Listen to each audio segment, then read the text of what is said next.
Yes, yes. Thank you, Holy Spirit. Thank you, Holy Spirit. Mm.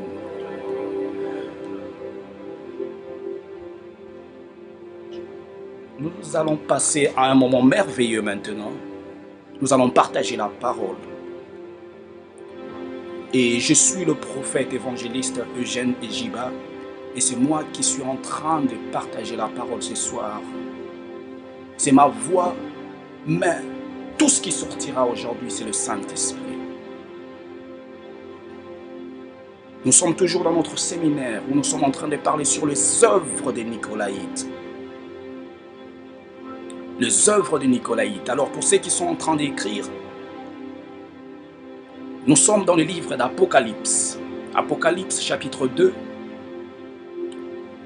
Apocalypse chapitre 2, versets 5 à 6. Et aussi Apocalypse chapitre 2 encore, versets 14 à 15. Alors je vais lire Apocalypse chapitre 2, versets 5 à 6, et le 14e verset jusqu'au 15e verset. La Bible déclare: « Souviens-toi donc d'où tu es tombé, répands-toi et pratique tes premières œuvres, sinon je viendrai à toi et j'ôterai ton chandelier de sa place, à moins que tu ne te répandes. Tu as pourtant ceci, c'est que tu es les œuvres des Nicolaïtes, œuvres que j'ai aussi. » Chapitre 14, verset 14 au 15e verset. « Mais j'ai quelque chose contre toi, c'est que tu as là des gens attachés à la doctrine de Balaam qui enseignaient à Balak à mettre une pierre d'achoppement devant les fils d'Israël pour qu'ils mangeassent de viande sacrifiée aux idoles et qu'ils se livrassent à l'impudicité. » Verset 15. « De même toi aussi, tu as des gens attachés pareillement à la doctrine des Nicolaïtes. » Amen. Alors, les œuvres des Nicolaïtes, lorsque nous parlons des œuvres des Nicolaïtes, nous voyons ici, notre Dieu est en train de parler à deux églises. Il y avait l'église de Pergame et l'église d'Éphèse. L'église d'Éphèse haïssait les œuvres des Nicolaïtes, les œuvres que Dieu est aussi. Mais l'église de Pergame pratiquait les œuvres des Nicolaïtes. Les œuvres des Nicolaïtes, ce sont des choses interdites. Les œuvres des Nicolaïtes, en général, ce sont des péchés. Les œuvres des Nicolaïtes, ce sont certaines manières de faire, certaines façons de faire pour pousser le peuple de Dieu à pécher. En d'autres termes, je peux encore dire, les œuvres de Nicolaïtes, lorsque ces œuvres rentrent à l'église, ces œuvres peuvent amener un prédicateur à l'hérésie. Vous pouvez trouver un prédicateur en train de prêcher certaines doctrines contre Bible, certaines doctrines qui ne prouvent pas l'authenticité du Christ. Vous pouvez trouver un prédicateur qui est en train de parler même de certains termes qui amènent le fidèle à pécher. Les œuvres de Nicolaïtes, nous pouvons encore comprendre que les œuvres de Nicolaïtes, ce sont ces œuvres qui amènent l'Église vers le bas. Les œuvres de Nicolaïtes, ce sont ces œuvres que l'ennemi utilise pour tourner l'Église de son objectif. Les œuvres de Nicolaïtes dans la famille, ce sont ces œuvres qui font à ce que la famille ne puisse plus être connectée à Dieu. On peut se retrouver là normal. Depuis lundi jusqu'à vendredi, on n'a même pas eu un jour tous ensemble dans la présence de Dieu, ne fût-ce que pour dire à Dieu merci. Même dans notre vie personnelle, individuellement, tu peux te retrouver toute une journée, tu passes une journée sans avoir prié, sans avoir parlé à ton Dieu. Et tu trouves cela normal pour dire, oui, Dieu connaît mon cœur que je l'aime. Non, ce sont les œuvres des Nicolaïtes. Les œuvres des Nicolaïtes te poussent loin de Dieu. Raison pour laquelle nous parlons de ces choses aujourd'hui. Les œuvres des Nicolaïtes. Alors nous n'allons pas nous attarder seulement sur les problèmes, parce que lorsqu'on parle seulement de problèmes sans solution, nous serons en train de tourner en rond. Alors nous avons pointé un problème, alors nous allons parler aujourd'hui de la solution. Comment s'éloigner des œuvres de Nicolaïtes? Comment détacher l'Église aux œuvres de Nicolaïtes? Alors, avec cela, nous allons parler de Jésus. Jésus est la seule clé pour s'éloigner des œuvres de Nicolaïtes. Jésus est la seule clé, la seule solution pour débarrasser l'Église des œuvres de Nicolaïtes. Alors aujourd'hui, nous allons parler de la lumière. La lumière a un nom et ce nom-là, c'est Jésus-Christ. Dans notre vie, nous pouvons être là, tu peux avancer dans ta vie et tu penses que tu es en train d'aller vers le bon, mais sans Jésus, je te dis mon frère, je te dis ma soeur, tu ne vas nulle part. Les œuvres de Nicolaïtes. Pour s'éloigner des œuvres de Nicolaïtes, pour se détacher des œuvres de Nicolaïtes, nous avons besoin de Jésus. La Bible dit, il est le chemin, la vie et la vérité. Alors si tu veux avancer dans ta vie, tu as besoin d'un chemin. Si tu veux avancer dans ta vie, dans le monde spirituel, tu as besoin de la vérité. Alors tu ne peux pas vivre lorsque tu es mort. Raison pour laquelle je suis en train de parler à une personne aujourd'hui. Si tu te retrouves mort, en parlant de mort, je suis en train de parler de la mort spirituelle. Parce que l'apôtre Paul dit, la femme qui vit selon ses désirs est une personne morte, tant bien qu'elle est vivante. Alors aujourd'hui, s'il y a une personne morte spirituellement, un prophète s'est levé aujourd'hui pour te dire que Jésus peut te ressusciter. La seule solution pour se détacher aux œuvres de Nicolaïtes, c'est la lumière, suivre le chemin de la lumière. Ce chemin de la lumière, c'est Jésus-Christ.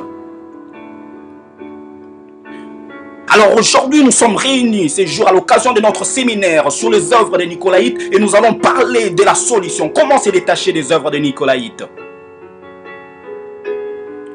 Avec ces rassemblements au cours duquel le Seigneur veut manifester sa bonté dans la vie d'une personne aujourd'hui. Dieu veut manifester sa bonté dans la vie d'une famille aujourd'hui. Dieu veut manifester sa bonté dans la vie d'une église aujourd'hui.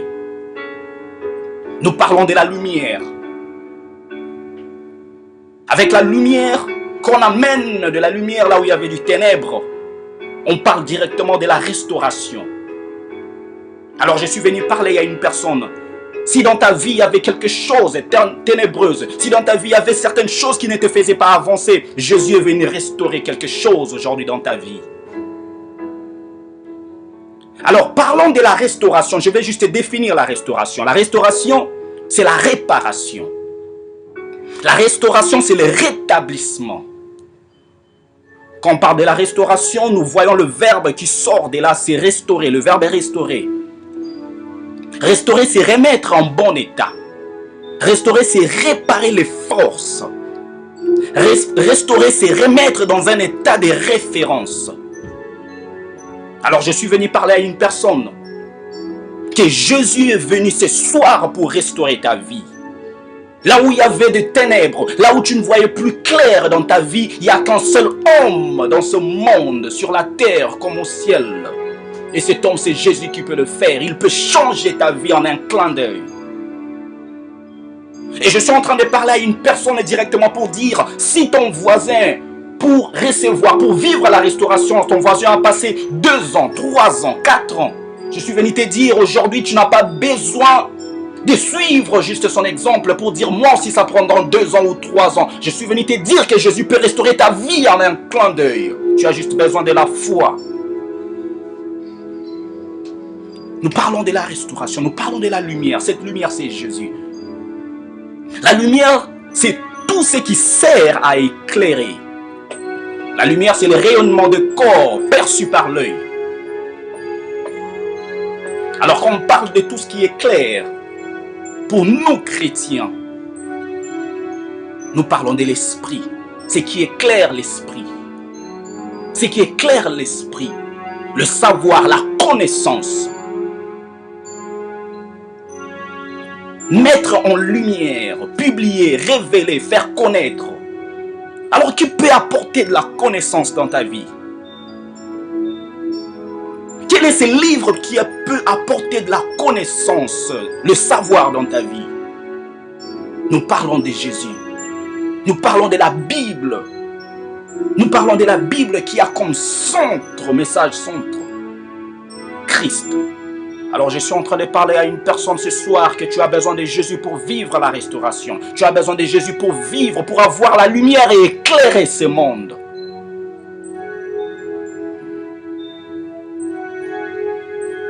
Alors avec ces sujets de la lumière, nous allons lire dans le livre de Jean, Jean chapitre 8. Jean chapitre 8, verset 12. Je lis rapidement. Jésus donc leur parla encore, disant, « Moi je suis la lumière du monde, celui qui me suit ne marchera point dans les ténèbres, mais il aura la lumière de la vie. »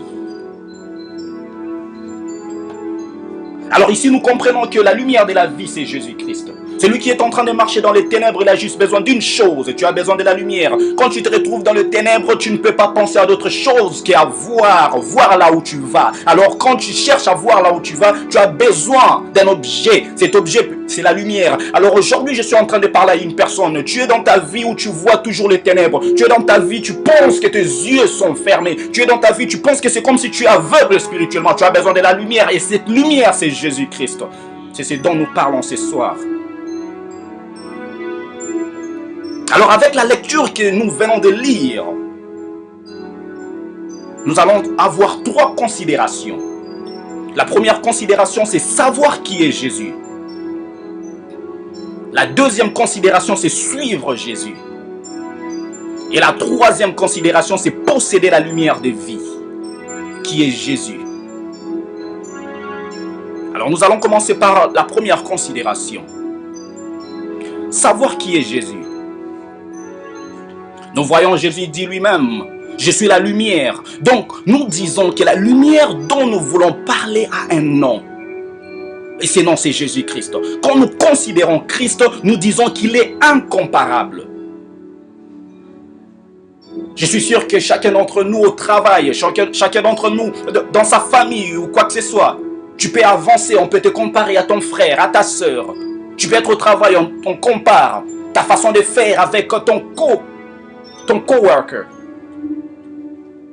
C'est pour montrer que dans la vie physique, on peut toujours nous comparer à une personne, on peut toujours nous comparer à certaines choses.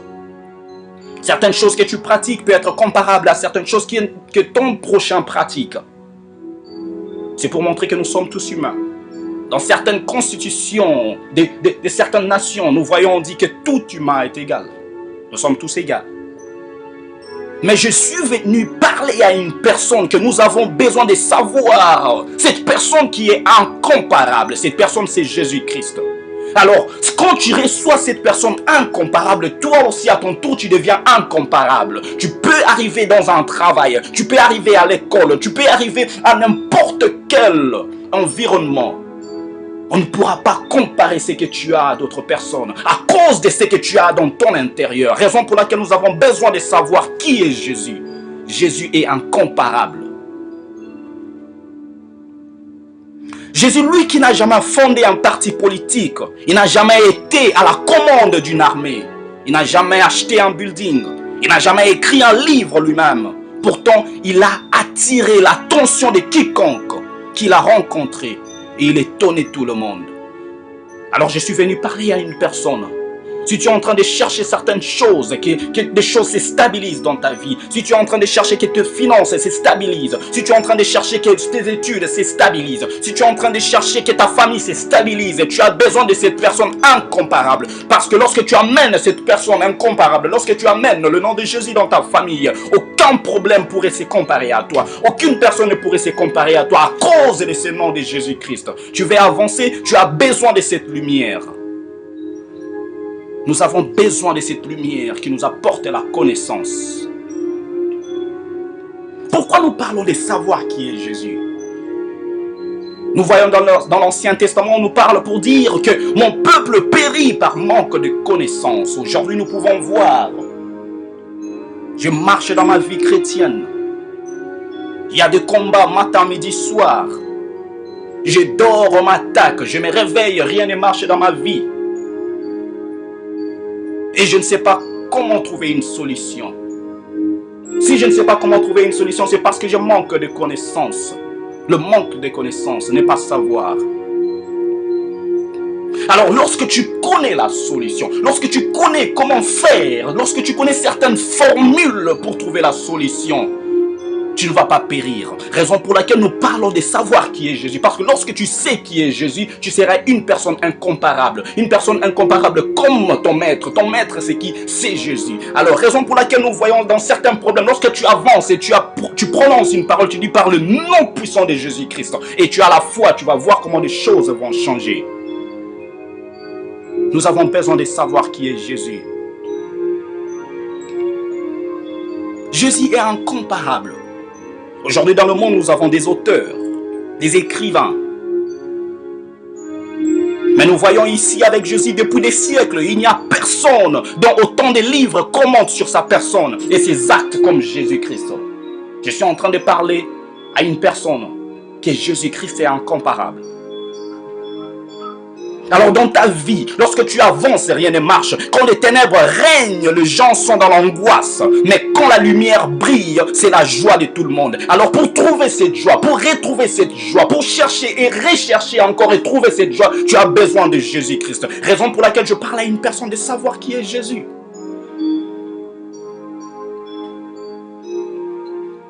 Parce que tu ne peux pas chercher une chose que tu ne sais pas. Tu ne peux pas chercher une chose que tu ne connais pas. Raison pour laquelle je suis en train d'expliquer toujours qui est Jésus. Jésus est la lumière. Lorsque tu avances dans ta vie, il n'y a aucune chose qui marche. Lorsque tu es en train de vouloir même comprendre les Écritures, tu ne comprends pas. Prie. Ouvre ta bouche et parle par le nom puissant de Jésus-Christ. Demande ce dont tu as besoin et tu vas voir la lumière va arriver dans ta vie. Et tu vas voir la compréhension va arriver dans ton cerveau. Et tu seras en train de décortiquer les Écritures à cause de ce nom de Jésus-Christ. Et voilà ce que Jésus-Christ fait lorsqu'il entre dans la vie d'une personne.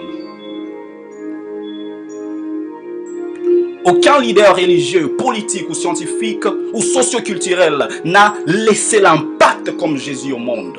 Nous pouvons parler de Thomas Jefferson, nous pouvons parler de George Washington, nous pouvons parler de n'importe qui, Napoléon Bonaparte. Mais il n'y a aucune personne dans ce monde qui a laissé de l'impact dans la vie des gens comme Jésus-Christ. Il y a beaucoup plus d'entre nous qui sont des témoignages vivants.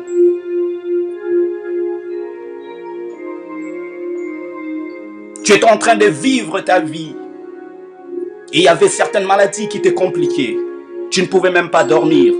Mais lorsque tu as commencé à suivre Jésus, il a changé ta vie. Il a changé la maladie en bonne santé. Et c'est ça de l'impact qu'il a posé dans ta vie. Raison pour laquelle j'ai dit à une personne aujourd'hui, il n'y a aucune personne au monde qui a pu poser de l'impact dans la vie des gens comme Jésus-Christ. Jésus-Christ est incomparable. Nous voyons aussi Thomas Jefferson. Thomas Jefferson a déclaré que Jésus est le plus grand enseignant de la morale de tous les temps qui a prouvé par ses faits et gestes que tous les hommes devant Dieu sont égaux, quel que soit leur sexe, leur statut social, leur race. Jésus-Christ est la lumière qui éclaire nos chemins. Tu veux voir clair, tu as besoin de Jésus-Christ. Même pour une personne qui est dans le prophétique, tu veux que tes yeux s'ouvrent. Tu as besoin de la prière, mais par le nom de Jésus-Christ, tes yeux vont s'ouvrir. Même pour une personne qui passe de mauvais temps dans des rêves, tu dors et tu vois des esprits te suivre. Tu dors attaque sur attaque. Tu as besoin d'une personne seulement. Tu as besoin seulement de prononcer un nom, dire par le nom de Jésus-Christ, ma vie change. Et il y aura de l'impact dans ta vie. Alors nous voyons, quand tu sais qui est Jésus, nous avons dit que Jésus est la lumière. Quand tu sais qui est Jésus, tu vas le suivre. Parce que tu ne peux pas suivre une personne que tu ne sais pas. Raison pour laquelle je parlais d'abord de qui est Jésus. Avec ce premier point, nous avons compris qui est Jésus. Jésus est la lumière qui éclaire nos vies. Alors comme nous connaissons qui est Jésus, comme nous connaissons que Jésus est la lumière, alors nous devons suivre cette lumière. Raison pour laquelle nous parlons de la deuxième considération, suivre Jésus. Suivre Jésus. Pourquoi suivre Jésus? pour savoir où l'on se dirige, la bonne décision, c'est de suivre la lumière. Dans le contexte de la femme surprise en adultère, je suis sûr que certaines personnes ont déjà lu ces contextes.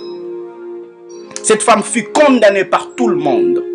Personne ne peut intervenir en sa faveur, même l'homme avec qui elle a couché. Alors, essayez un peu d'imaginer, essayez un peu de penser quel tableau noir pour cette femme dont l'image est ternie par cette action.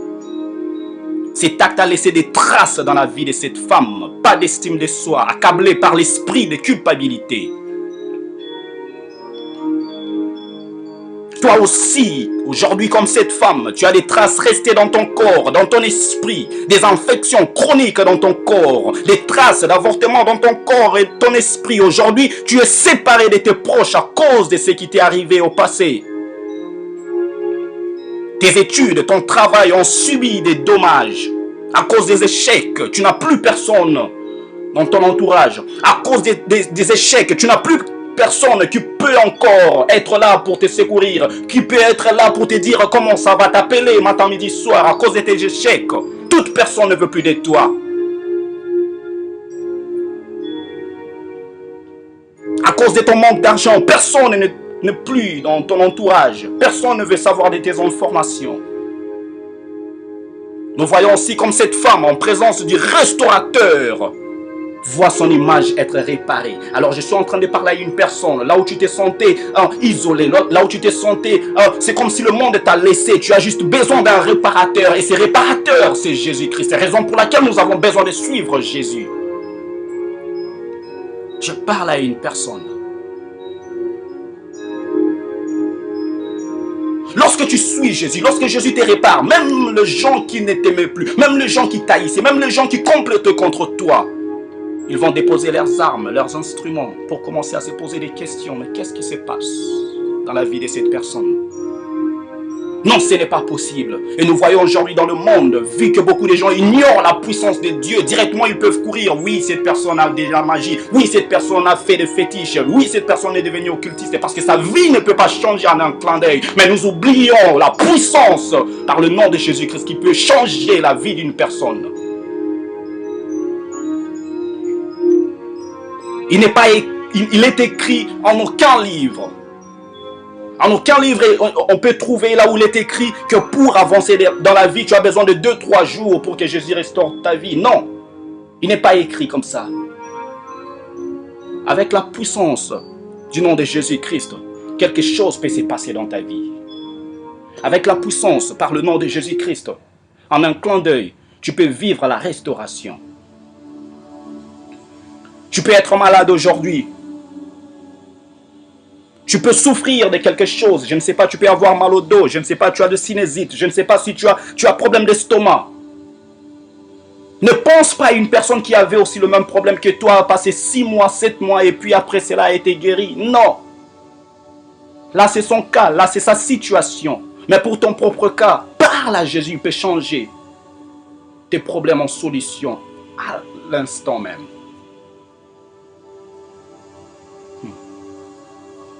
Pour cette femme que je parlais, cette femme adultère, nous voyons ceux qui avaient des pierres pour la lapider se retirèrent un à un.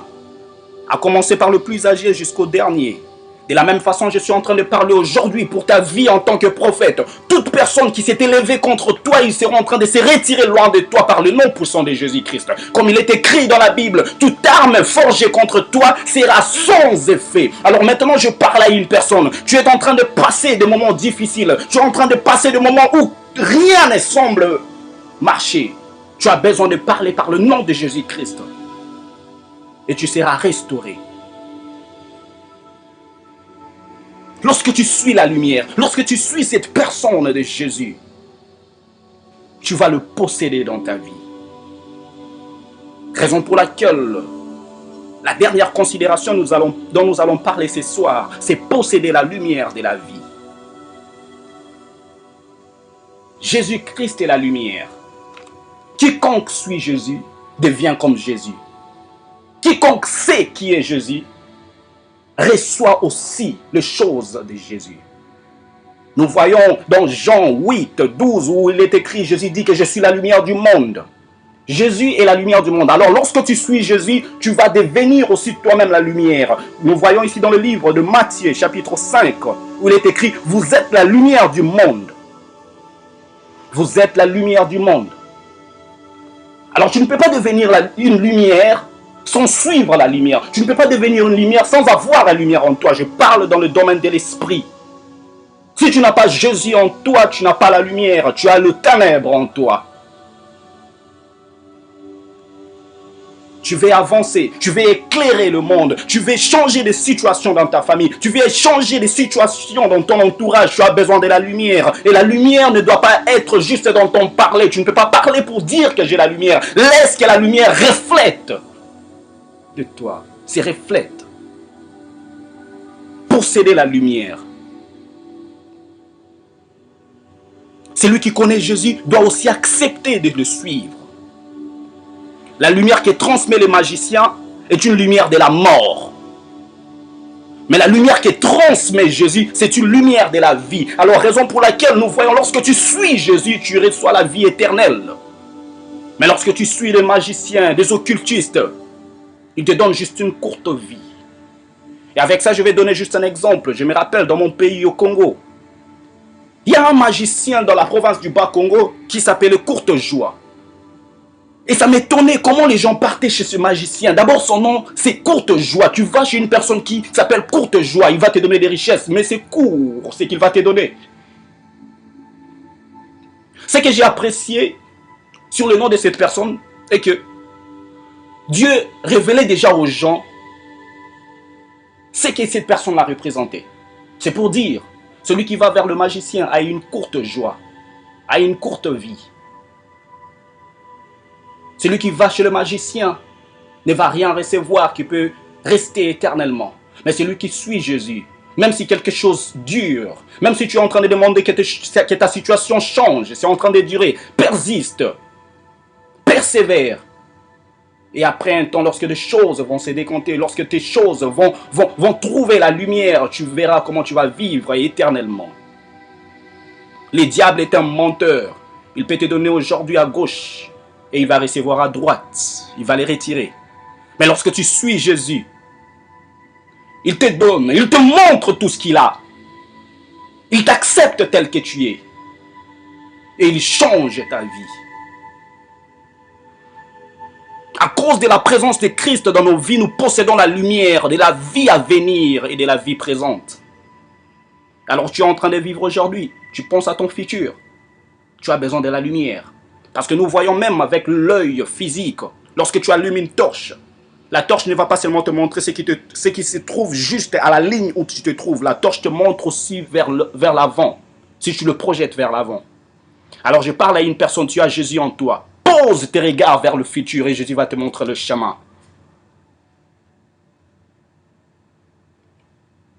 Tu es en train de prier matin, midi, soir. Tu veux un avenir glorieux. Alors tu as besoin de Jésus. Aujourd'hui, nous pouvons vivre, nous pouvons être là, millionnaires, milliardaires. Mais nous devons aussi nous poser des questions. Lorsque je vais mourir, où irai-je? Alors pour avoir un futur garanti, nous avons besoin de Jésus. Nous pouvons nous poser des questions. Où irai-je? Où irai-je après cette vie? Où irai-je? Où serai-je? Mais lorsque tu as Jésus en toi, tu ne vas plus te poser des questions parce que lui déjà, il est là, le chemin, la vie et la vérité. Jésus-Christ se trouve là où tu es en train de chercher des solutions. Tu cherches des solutions, Jésus-Christ est la source. Alors lorsque tu possèdes la lumière en toi, c'est Jésus-Christ qui se place en toi.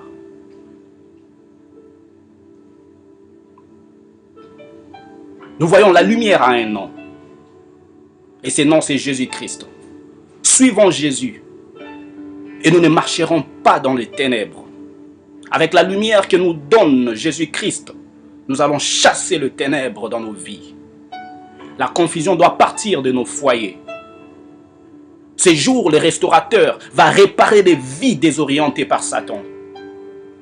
Je suis venu parler à une personne que Satan n'est pas plus fort que Jésus. Il ne faut pas craindre lorsque tu dors et tu rêves qu'il y a quelque chose qui se passe. On est en train de te poursuivre. Dans ton esprit, rien n'est calme. Parle juste, dis que par le nom de Jésus-Christ que cette situation change.